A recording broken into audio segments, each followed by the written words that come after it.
नमस्कार, आप देख रहे हैं प्राइम टीवी। मैं हूं आपके साथ आरती तिवारी। उत्तर प्रदेश की 9 विधानसभा सीटों पर हुई वोटिंग के बीच चुनावी दंगल देखने को मिला है, जहां एक तरफ सपा प्रमुख अखिलेश यादव ने प्रेस कॉन्फ्रेंस कर पुलिस पर गंभीर आरोप लगाए, तो उधर कानपुर की सीसामऊ विधानसभा में भाजपा कार्यकर्ता चुनाव में धांधली होने का आरोप लगाते हुए धरने पर बैठ गए। क्या है पूरा मामला, देखिए इस रिपोर्ट के जरिए। उत्तर प्रदेश में हो रहे 9 सीटों के महासंग्राम में सपा, बसपा, भाजपा समेत सभी राजनीतिक दलों के कार्यकर्ता मतदाताओं को पोलिंग बूथ तक ले जाने के लिए एड़ी चोटी का जोर लगा रहे हैं। मतदान के दौरान समाजवादी पार्टी ने कई सीटों पर पुलिस द्वारा वोटरों को रोकने का आरोप लगाया।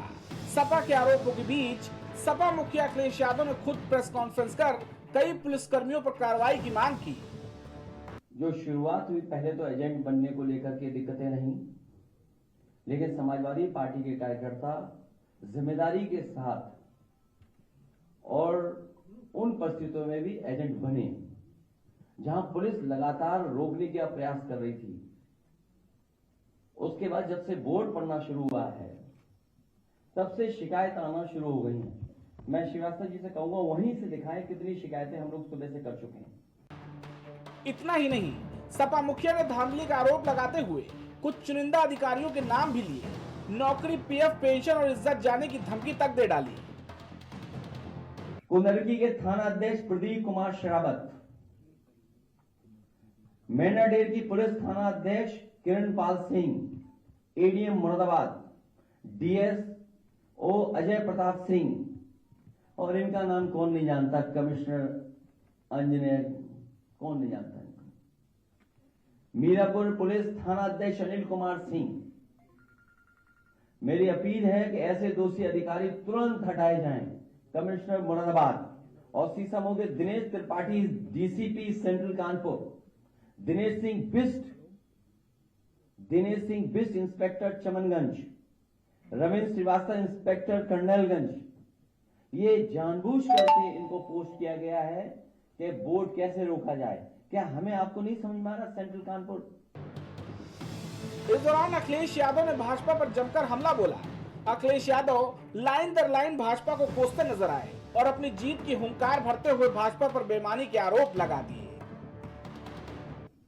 ये आप फाइल देख लीजिए, ये कंप्लेंट है अलग अलग विधानसभा की। मीरापुर विधानसभा, कुंदरकी की विधानसभा, करहेर की विधानसभा, कानपुर की विधानसभा, सीसामऊ की, और अंबेडकर नगर से लेकर के फूलपुर से लेकर के मिर्जापुर तक की। ये तमाम शिकायतें हम लोग कर चुके हैं। भारतीय जनता पार्टी ये उपचुनाव वोट से नहीं, खोट से जीतना चाहती है। भले ही अखिलेश यादव भाजपा पर गंभीर आरोप लगाते नजर आए, लेकिन प्रेस कॉन्फ्रेंस के दौरान पत्रकारों के साथ अखिलेश का रवैया बता रहा है कि सब कुछ उनके मुताबिक नहीं हो रहा है। अखिलेश यादव लगातार भाजपा पर बेईमानी के आरोप लगा रहे हैं, लगातार सोशल मीडिया पर आधी अधूरी जानकारी के साथ वीडियो शेयर कर रहे हैं। वहीं करहल में दलित लड़की की हत्या और सपा से जुड़े विवाद पर अखिलेश यादव की जुबान पर जंग लगी नजर आ रही है। हालांकि मतदान के दिन सपा खेमे में मची खलबली सपा के लिए खतरे का ऐलान करती दिखाई दे रही है। Desk report, prime TV. इससे बड़ी विडंबना और क्या होगी? मणिपुर में हिंसा की शुरुआत के 1.5 साल से ज्यादा वक्त बीत चुका है, मगर आज भी वहां अराजकता बेलगाम और सरकार लाचार खड़ी दिखती है। आखिर क्या वजह है कि हर कुछ रोज बाद यानी कि कुछ रोज बाद ही हिंसा की बड़ी घटनाएं एक तरफ सरकार के सामने चुनौती देती हुई लग रही है और उस पर काबू पाने में वहां का प्रशासन पूरी तरह से नाकाम है। कुछ दिन पहले वहां गंभीर हिंसक घटनाओं का नया दौर फिर से शुरू हो गया, जिसमें आम लोगों की जान जा रही है। देखिए रिपोर्ट।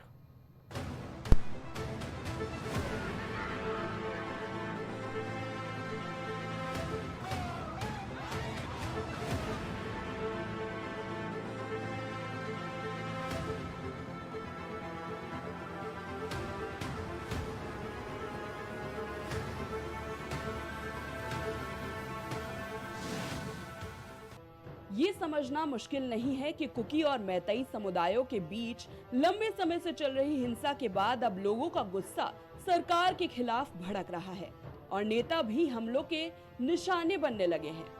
निश्चित रूप से ये स्थिति किसी भी हाल में उचित नहीं मानी जा सकती, मगर ताजा हिंसा से यही लगता है कि इसमें शामिल दोनों समुदाय अब शायद इससे उब रहे हैं और उनका आक्रोश सरकार और राजनीतिक तबके के खिलाफ फूट रहा है। हिंसा की आग बारूद बनकर फिर से मणिपुर को जला रही है। जलती हुई गाड़ियां, तोड़फोड़ और ये उग्र प्रदर्शन की आग बता रही है कि मणिपुर में हालात बद से बदतर हो रहे हैं। मणिपुर में हिंसा की आग, 7 जिलों में इंटरनेट सेवा सस्पेंड, 5 जिलों में कर्फ्यू लगाया गया।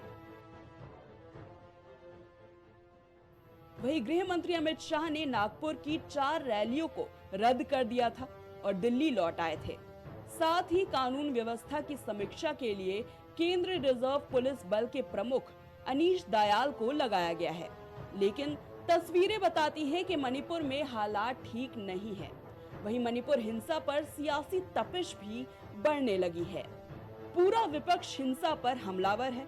कांग्रेस अध्यक्ष मल्लिकार्जुन खड़गे और राहुल गांधी ने मणिपुर हिंसा को लेकर केंद्र सरकार पर निशाना साधा है। हर जगह देखो, मोदी जी उसको कंट्रोल नहीं करना चाहते।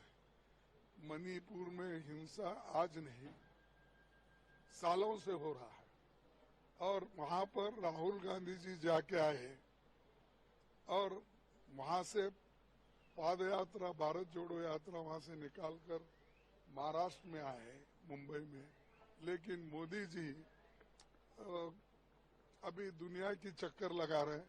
कल तक तो महाराष्ट्र और झारखंड में रहे, तो उनको कोई चिंता नहीं देश की, सिर्फ अपना प्रचार करना, खुर्ची बचा लेना, इसमें बहुत मशहूर है। उन्होंने वही काम करते हैं। पूरी सपोर्ट है। हमने सरकार को कहा है कि जल्दी से जल्दी हिंसा को बंद कीजिए, मगर नहीं हो रहा है और इसमें वेस्टेड इंटरेस्ट किसी का तो है। होम मिनिस्टर जी को अपना काम करना चाहिए, मगर किसी ना किसी कारण होम मिनिस्टर अपने काम में इंटरेस्ट नहीं ले रहे हैं। मगर जो मणिपुर में हो रहा है, पूरा देश जानता है बिल्कुल गलत हो रहा है और हिंसा को एकदम वहां पे बंद होना चाहिए। और एक बार फिर पारी वो हो पाया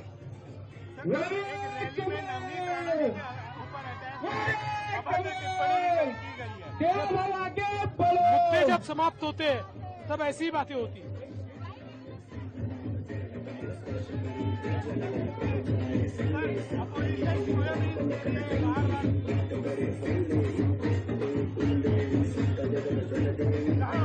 सोयाबीन के खरीदी के लिए बार-बार आप लोगों को टारगेट कर रहा है। वही सेंटर ने डिटेल दिया है कि 15% मॉइस्चर के साथ वाला भी सोयाबीन खरीदा जाएगा। देखिए, हम तो सारा सोयाबीन खरीदेंगे। मणिपुर के मौजूदा हालात एक बार फिर पहले जैसे हैं। राज्य के कई इलाके हिंसा की चपेट में हैं। एक तरफ कुकी समुदाय के लोग अपनी मांग को लेकर हिंसा कर रहे हैं, तो दूसरी तरफ मैतेई समुदाय के एक ही परिवार के 6 लोगों की हत्या के विरोध में सख्त कार्रवाई की मांग को लेकर सड़कों पर हैं। मौजूदा हालात को देखते हुए मणिपुर में 19 नवंबर को तमाम स्कूल बंद कर दिए गए हैं। इंटरनेट सेवा पहले से ही बंद है। बता दें कि शनिवार को जिरीबाह में एक नदी के तट से 2 महिलाओं और एक बच्चे का शव मिलने के बाद लगातार हिंसा जारी है।